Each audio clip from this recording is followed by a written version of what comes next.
Good morning and welcome to Seattle Atheist Church. Atheists, agnostics, free thinkers, skeptics, whatever you like to call yourself, you are welcome here. At Seattle Atheist Church, we call ourselves an atheist church because you will never hear anything supernatural promoted from the podium. This is our creed. Seattle Atheist Church was founded on the principles of scientific naturalism and secular ethics. Truth claims are attempted here, and we stand ready to revise our thinking in light of new information. We attempt to be excellent to all conscious beings, and we believe in good, because good works in non-mysterious ways. If that sounds good to you, then you are probably in the right place. Before we get started, just a couple points of business. So we do have a movie night first Friday of the month. And please sign up online right now for the next one, which is coming up. The next one is going to be Thor. And then also we have board games once a month. You can look online if you're interested in that. The donation jars at the back of the room, and also you can give off meetup.com, are used to rent the room. That's it. And so we have to be out of here at 1:55.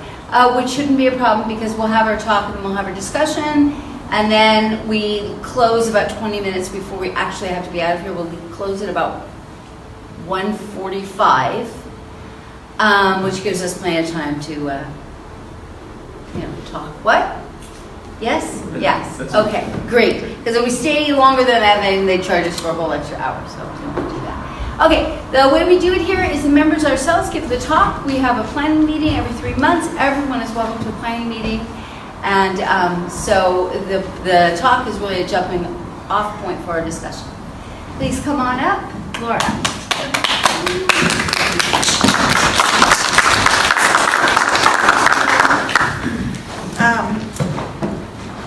So today, I get to talk about some cognitive biases. This is a subject that's come up before with this group before I joined it, so I actually did a little bit of perusing through YouTube, so that was, I got to see Jack's talk, which was great.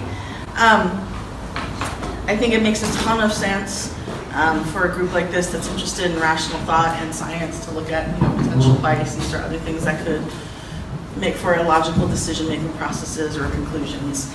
So I thought that this was a really great topic that came up in the meeting. I didn't suggest it, but I volunteered to do it, and it meant I went down quite a few internet rabbit holes, which is always fun. So I'm going to hopefully entertain you with my journey. When I volunteered, when I went ahead and said, I'll talk about this topic, I was interested in it, but I kind of only knew peripherally a few of the ones that are out there, sort of the common ones, or ones that come up really, things like, confirmation bias, stereotyping, the curse of knowledge, the Dunning-Kruger effect, the illusion of truth. And I'm going to talk about those in a second because not everybody may know what those things are. But like I said, I started doing my research, and I got on Wikipedia, and I found the Confirmation Bias Codex, which is this thing. Now I couldn't print it very big, so I'm not. This is online. You can get it. You can actually get prints of this. This was designed categorized by Buster Benson, John Manoogian III did the algorithmic design, and the data is by Wikipedia. There's like 200 of these suckers on here. There's even an expanded one that has little explanations of all the different things. So I was like, wow, I guess I didn't know. It's like I'd heard of cognitive biases. I just didn't know there were so darn many of them. So I actually had a really tough time deciding what I would talk about because obviously 20 minutes I can't cover much of this. I do want to just talk a little bit about the ones that I mentioned earlier, just the ones that I was aware of. I mean, obviously stereotyping is probably the most commonly known one, even if we don't call it a cognitive bias. But it's basically making an assumption about a member of a group and expecting that they'll have certain characteristics even though you don't know that person. So that's a huge one that can happen in benign and non-benign ways. Then confirmation bias, which Jack actually talked about, which is the tendency to search for, to interpret or focus on things that facts, studies, proof that back up our own biases or beliefs rather than looking for things that might disprove our biases and beliefs. A lot of times in scientific experiments, you want to try to disprove hypotheses because then you're less likely to be biased. If you're looking for proof of the thing you already believe in, you're likely to find the proof. So things that are just gonna, I'm just gonna look at the things that are gonna reinforce my perceptions and not someone else's. The curse of knowledge is one that I really have to struggle with at work because I teach workshops. And so sometimes it's that idea that if I know something, then all y'all know the same thing. We're all coming from the same background of knowledge. So you have to be careful with that. Better informed people find it difficult to realize that other people don't have that same information, so that can happen a lot in academic settings or any kind of setting like that. The Dunning-Kruger effect, people are very fond of this lately, or not fond, depending on how you look at things. It's the idea that someone who's not very skilled has an overinflated idea of how skillful they are. I'm going to use a safer example and just say that, this can happen a lot in televised talent shows, let's say, right? At the beginning, you get those great audition shows where they've got a couple people that are great that they bring right in, and then they've got a few people come on and they're terrible, right? And these people are very convinced that they belong on American Idol or, Who's Got Talent or whatever the thing is. America's Got Talent, not Who's. But they won't listen to the judges, who are supposedly expert judges, because they're absolutely convinced that they're stars and they belong on that show. So that's just that their inability to recognize that they're not skillful comes from kind of them not being skillful. Sadly, more and more you can see this in politics, but like I said, I was going to talk about that. All right, so the illusion of truth. This one is great for propaganda, of course. It's the idea that repeated exposure to an idea makes people more likely to identify that idea or statement as truthful, regardless of its actual validity. So kind of repetition or repeated exposure. This even works, and a lot of these even work even if people are explicitly told in advance that this could be a bias, right? So this particular one I'm not going to talk a lot about, but there's a 1979 study where participants were told repeatedly that statements were no more likely to be true even if you said them over and over again, and they still believed the repeated statements more than the unrepeated ones. So they were told explicitly this could happen to you, and it still worked.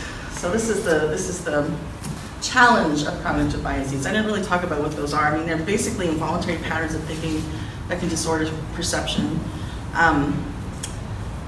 And they're hard to, we often can see them in other people, but we have a hard time sometimes identifying them in ourselves. So they can make errors, and it can cause errors in judgment, reasoning, remembrance, logic, or evaluation of information or situations. So I'm fascinated by this because I think of myself as a rational person, and I know I have these issues. So when I looked at all of these, when I looked at this huge list, there were so many juicy things to choose from that I went, I don't know how I'm going to decide. And so I decided I'd go for some things that either affected me or didn't affect me. I was like, okay, let me find something I'm bad at and something I'm good at, and let me see if I can find a bias that's connected to them. So I'm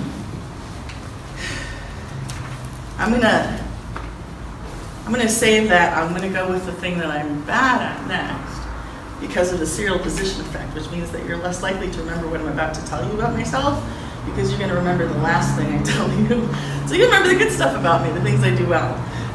The serial position effect is another kind of bias that says that I likely remember things in the order that I'm told them. The first thing, the middle thing I don't remember as much, the last thing I remember. So the first thing was my intro, the middle thing you'll forget I'm bad at, you won't because it's funny. And then the third thing, because that's another bias, is you remember things that are funny. And I'll talk about that one too. And I don't care, because there's lots of things I'm bad at, you guys know that. So the first one that I wanted to discuss has to do with the estimation of time. What's frustrating for me is it's called the planning fallacy. It's called the planning fallacy, which has to do with the estimation of time. I'm actually a pretty good planner, but I am a terrible, terrible judge of time. I'm really thankful for the clock that's right there, because I don't have any sense of time. So this is a fallacy where people believe that they have more time than they do to accomplish something. And it doesn't always have to be like large projects, although it often happens with large projects. Like one of the examples that is cited for that is the Opera House in Australia, which was 3 years overdue. Like they had expected it to open. I don't have the dates, and it was actually 3 years later that it opened. So it was a huge difference in the expectation of time and the actual completion of the project. When I think about myself in the planning fallacy, it really has to do with me getting ready in the morning, because I'm always late. And I live 2 miles from my work, and they know that, so I can't really make too many excuses for that. So I started looking into this because I thought, well, I'm a rational person, and I know that I have this issue, and yet every day I run into the same problem. It's not traffic. It's, well, rarely, right? 2 miles, I could walk to work practically. So what's going on? What's going on with the planning fallacy? So first off, they talk about it occurs regardless of the individual's knowledge that past tasks of a similar nature took a certain amount of time. So I can go, oh, it takes me 10 minutes to shower, and it takes me 5 minutes to eat breakfast or whatever. And I can remember that actually my estimations were wrong, and that, I budgeted, let's say, 45 minutes to get to work, get ready to get to work, and actually it took me an hour to do that thing. I can remember that. But for some reason, the next day, I do the same thing. I think, I'm fine. I've got plenty of time. I actually can remember myself saying this to myself, oh, I've got plenty of time. So what's going on? If I do this over and over again, why do I still believe that I'm doing fine and then run into the same situation? When they were looking at studies, they actually were saying that if you're looking at your own planning, and if this affects you, it doesn't affect everyone. Obviously, not every cognitive bias affects every person. Otherwise, some of them are opposite, so then we never get anywhere. But if you look at your own tasks, if you have this bias, you tend to be optimistic about how long it's going to take you to complete things. If you look at other people's tasks and you have this bias, you tend to be pessimistic. So it's not like you project it on everyone else. You go, oh, it's going to take this other person actually longer for whatever reason, but I'm fine. Like, yeah, I have some trouble getting there occasionally. Sometimes I'm late, but I'm fine. I got plenty of time. And it requires that the prediction of the current task completion times are more optimistic than the beliefs that the past completion times were, right? So if I have a good, realistic idea of my past completion times, and I go, oh yeah, you know what, it actually takes me 20 minutes to shower, and I'm not overly optimistic, and I can stick to that timetable, then I don't have the issue. But I do have that issue. So one of the studies, this is by Bueller, Roger, Dale Griffin, and Michael Ross from '94, and they call it Why People Underestimate Their Task Completion Times. They're looking at psychology students, and they were asked to estimate how long it would take to finish their senior thesis, okay? Right? So they said, okay, the average estimate was 33.9 days. They also estimated how long it would take if everything went as well as possible. So they said, okay, baseline, how long do you think it's going to take? And then they were asked, well, if everything were perfect, how long would it take, right? And if that was the case, they actually brought that estimate down to 27.4 days. So like, well, if everything was perfect, I can get it done sooner, right? Yeah, no problem, right? Some of y'all have had thesis. You know where this is going. Mm-hmm. And then they were asked, okay, if everything went as poorly as possible, if everything just went to hell, like, how long would it take? And then they said, oh, it'd be about, 48.6 days. Okay, so you've got a range there. When they looked at the actual average completion of the thesis papers for these students, senior theses, it was actually 55.5. It was well above their worst case scenario, right? It was like the worst thing plus 10 days or something, plus 7 days. And only 30% of the students completed their task in the amount of time that they predicted. There was about a third or 30% of the people were within the time range that they expected. The majority of the folks were well above the worst case scenario. So, and they also, there was another study in 1997 which they were looking at Canadian taxpayers, I don't know why Canadian, but anyway, and they found that they mailed in their tax forms about a week later than they predicted they were going to. Even though they had no misconceptions about their past record of getting forms mailed in.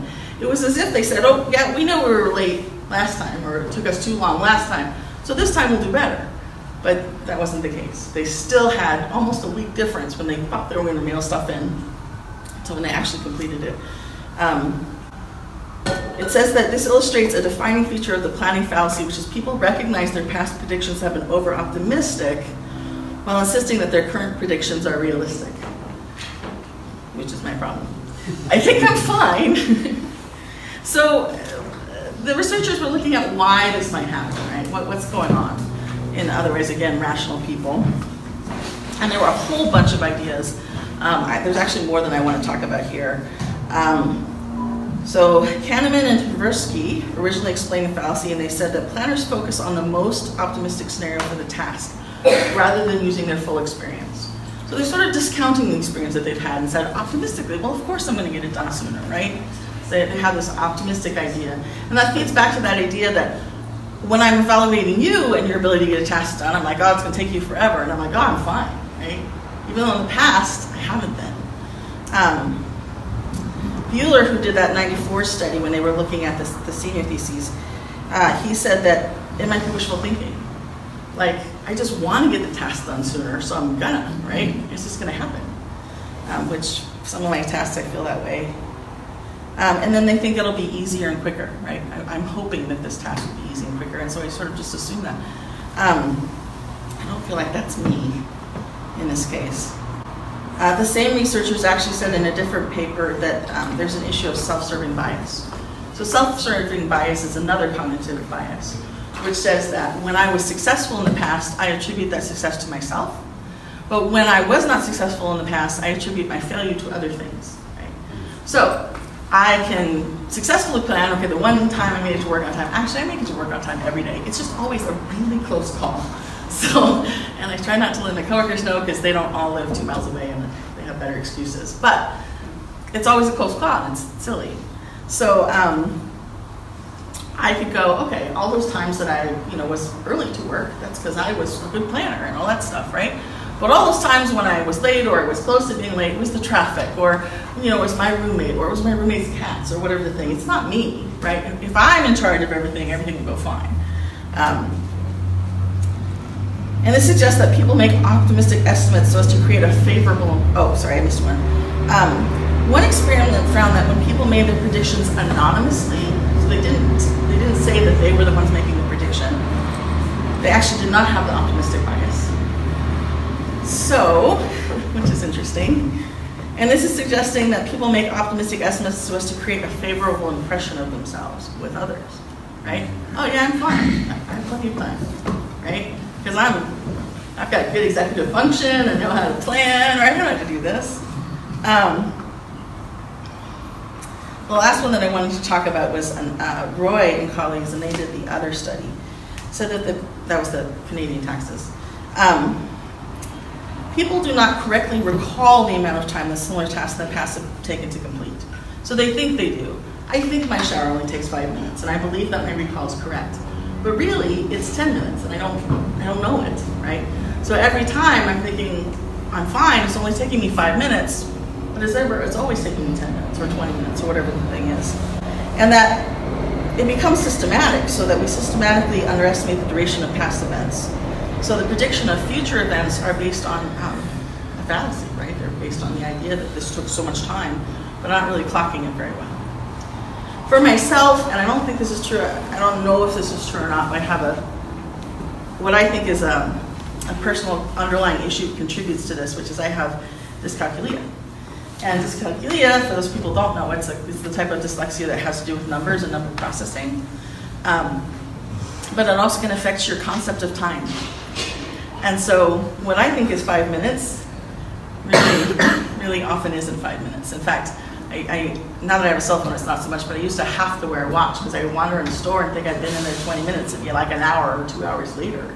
Just no clue that amount of time had passed. So that can happen with me, if something unexpected happens. So let's say I'm putting on my tights and my toenails are snagging on my tights in the morning, right? I'm like, okay, well, I'll just take a minute to, clip my toenails. But a minute is really like 5 minutes or 10 minutes, but I just have this idea that it's only going to take me this little bit of time. If I don't then account for that time, it just sort of becomes a snowball and gets out of hand. So that's sort of the planning fallacy in terms of understanding time. And of course, you know, when you involve other people in it, when you're looking at large projects and not just getting myself to work, if you have anyone else who has that issue, it can kind of build upon itself. So they also look at things like budgeting. Things will not just be over schedule, they may be over budget and things like that. I'm going to come back to that because I want to talk about counter methods for this because I have a few of my own. The other one that I wanted to talk about, the other cognitive bias that I wanted to talk about, is something that I actually don't have as much of an issue with. But a lot of people do, and they don't realize it until they're in a tough situation. So this particular one is called normalcy bias. And this one has to do with how people deal with disasters when a crisis happens. So for some reason, and I've always been like this, if something traumatic, like a crisis happens in front of me, I tend to stay calm, but I can immediately go into action. I'm like, okay, I can assess the situation, I can make pretty quick decisions and get first aid started or get people evacuated, and I've had that happen a few times. And I have no idea why. I actually am really thankful that my work just did a CPR training, so I feel like a lot more prepared for weird stuff that could happen. But even I've had, found friends like passed out in the bathroom because they had an undiagnosed, infection, and I was able to, instead of freaking out, I always freak out at the end. If I can get through it, then I'm okay. But it turns out that normalcy bias is actually really common, and that they're estimating about 70% of the population, when they're faced with a crisis or disaster, have this issue. And it basically says, it causes people to underestimate the likelihood of disaster and its possible effects. And then, because people believe that things are just going to function fine. Everything's going to be the way it was. Everything's, one of the most, again, commonly cited examples of this is Pompeii. So, I remember the name of the volcano. Vesuvius, yeah. So Vesuvius had actually been erupting for a couple of hours. And people in Pompeii were just watching it. They were just, because I'm sure it looked pretty cool. But nobody was leaving, right? Nobody left. Well, I mean, I'm sure some people got out, but the majority of the population stayed put. And by the time they figured out that this was a bad idea, it was really too late. The whole city was just engulfed, decimated. We have that amazing evidence of what happened there. But just to have a whole populace watching their demise happening and not doing anything just seems astonishing. We're taught all this thing about human beings, need to survive and whole fight and flight thing. But it doesn't take into account some other issues. So for one thing, it doesn't take into account the freeze instinct. So perhaps some of those people are frozen, but many people just don't know what to do, or they don't believe what's happening to them is happening. So, and this could be really dangerous. We actually had a 30-year anniversary of a similar event, So Mount St. Helens erupted in May 30 years ago. I was a kid, I remember that. 40. Is it 40? 35? 86. 30. Right. This feels like an option. Does anyone know? 1980. Was it 80? Oh my gosh. Now I feel really old. All right, fair enough. Yeah, I was a little kid. Yeah, I was underestimating because but then I was in high school. All right, so yeah. Which bias is that? Discalculate. Yeah, that's probably that's the wishful thinking one. That's that one. I'm like, I was older than that. No, I was a kid there. Yeah. So they had warning, and so officials were, trying to keep people out of the parks. They were trying to get people to evacuate. They put up barricades in the park. But they literally had people that wouldn't evacuate, or people that went into the park over the barricades. You just went in. They're like, we've camped here before, there's never been an issue, right? 57 people died in the park because they ignored the warnings of the officials that put it in place. So, it can happen in ancient times, it can happen now. And it can happen too, and it's not just the population, a lot of times governments will underestimate, when we look at, is it Fukushima? The nuclear reactor? Yeah, a lot of the experts that were involved in that particular disaster just didn't believe that there would be multiple issues going on with the earthquake and the tsunami and that it couldn't be handled. It's like, oh, we've got this. And then they didn't, So the idea is, okay, everything's fine, everything's normal. Yes, something weird's going on or something potentially dangerous, but we got this. It can actually have really devastating effects. So I read this really great article, and I recommend it. It's not long. It's Amanda Ripley, and it's a Time article that's called "How to Get Out Alive," and she talks about normalcy bias in it. But the great thing about it is she talks about the bias and some of the reasons for it, some of the research, but she also is basically, it's firsthand accounts from people who escaped certain disasters and how they reacted or how the people around them reacted. And she starts out with 9/11 and a woman that froze in the building. You know, the first building was sort of unexpected, but the second building they had some time. People just literally didn't know what to do. And I believe this particular woman, even though she was doing what they call milling. So milling is checking in with people. It's like, I'm not going to react to disaster until I've checked in with like 4 or 5 people to say, what should I do? You know, is this really happening? What do you think? The problem is a lot of disasters are very times, specific. You've got to deal with it. You've got to do something about it. So when they look at that research, they say that 70% of the survivors spoke to people before trying to leave 9/11. And that's actually the percentage that tends to have the issue with normalcy. It's about 70% of the population. So you've got about 10% of the population that for some reason are calm, make quick decisions, and do the thing they need to do. And then you've got about 15% of the people that overreact. They just panic, right? They're just running around, screaming, yelling. They don't know what to do, but they're definitely reacting. They're just not reacting in a helpful way. And then the rest of the folks are the people that just don't know what to do. And so we have that issue. We have a lot of representations in movies and stuff where people are, evacuate and everyone suddenly leaves, or they leave in a mass and run. Unless there's a mass panic, they're usually not doing that. They're trying to find out, do I really need to do this? I don't know if you've ever had like fire drills you weren't expecting at work, and people are all like looking around like, should I get my purse? Should I finish my coffee? Okay, but smoke can fill a room in like 10 seconds. And that's not a lot of time to make a decision. So that sort of milling, that sort of checking in with people is not helpful. This happens even with trained professionals. Ripley cites William Morgan. He directs the exercise psychology lab at the University of Wisconsin at Madison. And he looked at scuba accidents where divers, and the divers were trained, drowned even though they had air in their tanks. Which is bizarre, right? Why would they have their breathing apparatus? Why would you drown? But it turned out that some people experience an intense feeling of suffocation when their mouths are covered. And this is something that happened to me. I didn't dive, but I tried to scuba dive when I was in Hawaii. I was all excited. My family had gotten special lenses that I could see under water. As soon as I put my face in the water and I had that thing in my mouth, I couldn't breathe. I started hyperventilating. Every time. Which I'm like, this is stupid. I'm a rational person. This is a breathing apparatus. I should be able to breathe, right? I never went scuba diving. I could not get over that. The same thing happens to even divers, right? So if they feel like they're suffocating, their first instinct is to spit out the mouthpiece, which means that they don't have access to the air. So they die because they panic. Because they think they're dying, which is terrible.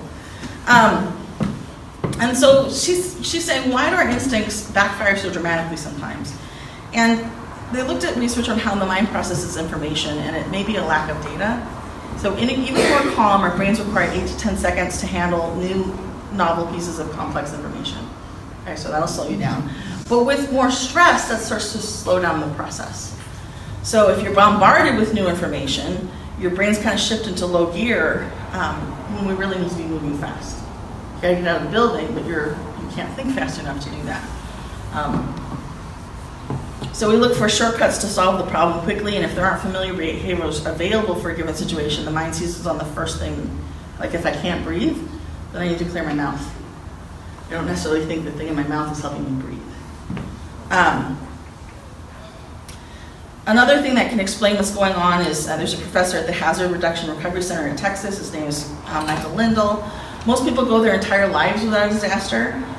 So the most reasonable reaction when something bad happens is to say, this can't possibly be happening to me.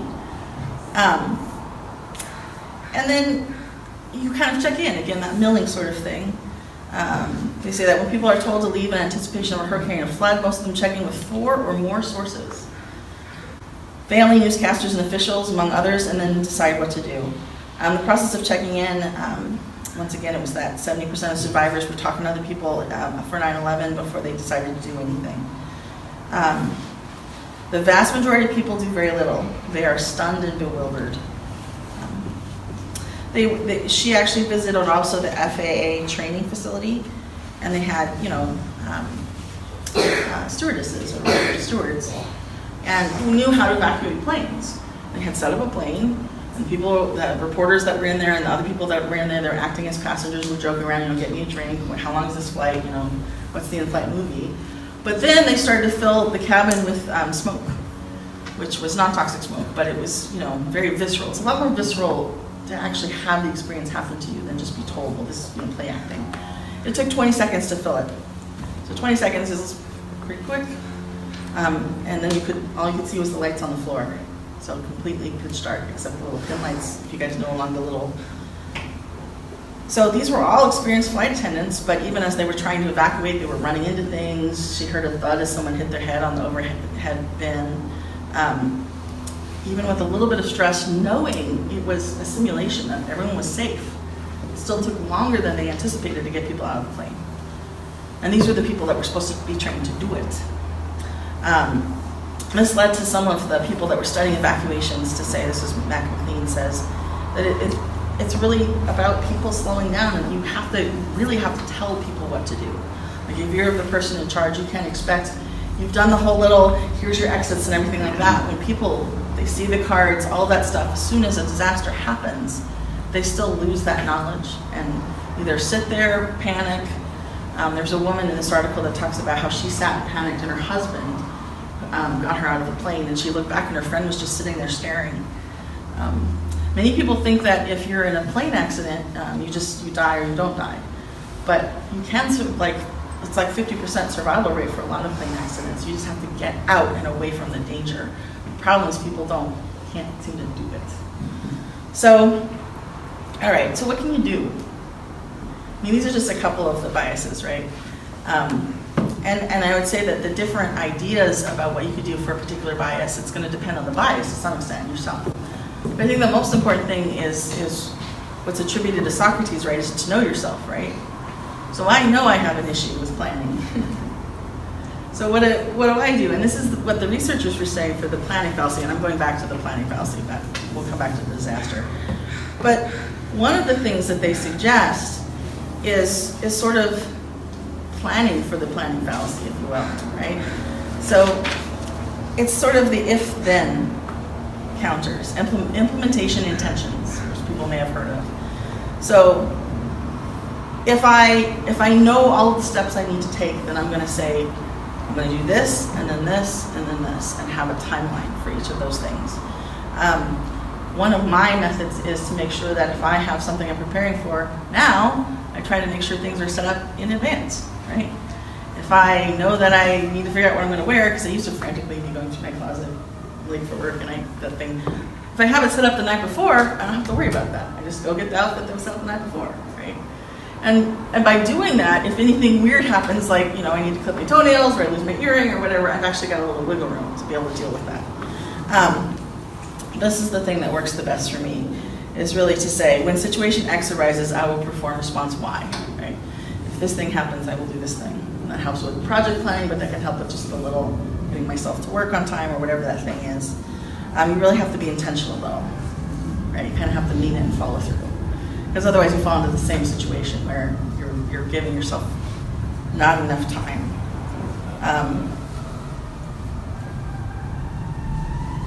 And it can, free up cognitive resources for other mental processing tasks. Oh, they're coming to get me. It's also assumed that an implementation intention once set will continue operating non-consciously, so it becomes a habit. I used to put my keys wherever I put them when I got home at night, and the next morning I couldn't find my keys every single day. So I intentionally made a place for my keys, and that's all that it took was to do that. Now I have a roommate that moves stuff around and does not have my intention. So then the other one, The other one with the whole normalcy bias, normalcy, it's really practice. It's to be aware, things like CPR training, first aid training, having an evacuation plan, but not just having the plan. Because again, you look at the divers, you look at the airline stewards and stewardesses, they knew what they were supposed to do, but when the actual thing happened, it didn't always work. So it's the practice of actually doing it. So the suggestion is to say that you prepare and let the public know what could happen. When I teach a workshop at my work, one of the first things we talk about is how to evacuate, what's expected of them, where to go, who they need to talk to, and all that stuff. If a disaster happens and you happen to be in charge, you want to give clear warning and clear direction, right? So that's going to help in general. Know what the possible impacts are going to be, and then the aftermath. But for the people, if you're trying to be more prepared, just knowing that disasters can happen would be important. But the other thing is to try to practice your plans. Because if you ever get into that mode, then some of that, if you have that habit already established, it can make a difference in the long term. So that if you go into that, I don't know what to do, if you've practiced it, you've already been through it in sort of a mini way, right?